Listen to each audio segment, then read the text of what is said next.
I'll start with, I think it serves a vital part in the dance community at large, because we're one of the few institutions that requires all students to, as part of their required curriculum, take ballet, modern, jazz, and tap. And I say that's, in my opinion, a necessary role because most college dance departments out there focus heavily only on ballet and modern, or maybe some jazz. And my life's pursuit, or one of my life's artistic pursuits, is to bring back the respect and vitality of jazz and tap, since it's the only two dance forms that America actually gave to the dance world. Hip-hop as well, but if you know the history of the three of those, they all really spawned from the same era and then sort of branched off. And we can go into tons of political and geopolitical reasons why perhaps those three are seen as lesser dance forms than, ballet and modern. So I think in the dance community at large, that's one of the important places that Hope serves, is to teach young artists and young students that these dance forms, which I said are the only dance forms that America actually gave to the world,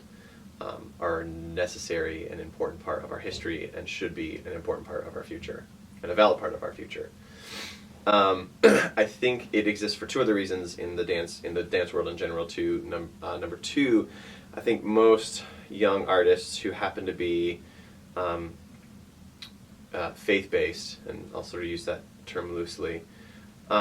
think that they have to choose between their art and their faith. And I would probably put a lot of emphasis saying that the church has not done a good job on seeing how they can coexist. But I also say that the art eventually has also not done a good job to see how the two can coexist. So I think Hope serves a really unique area in that we can help students struggle with those questions and discover what it means for them, for those two parts of their lives, to live in coexistence, rather than I have to be this or I have to be that,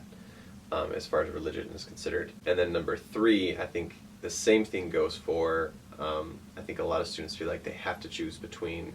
if they're double majoring in dance and something else, that it's like, oh, I have to, when it comes time graduation, I have to do A or I have to do B. And I think it's part of our role, again, too, is to say, no, they can live in coexistence. That there are jobs, be it in the dance field or in the field, the second major field, that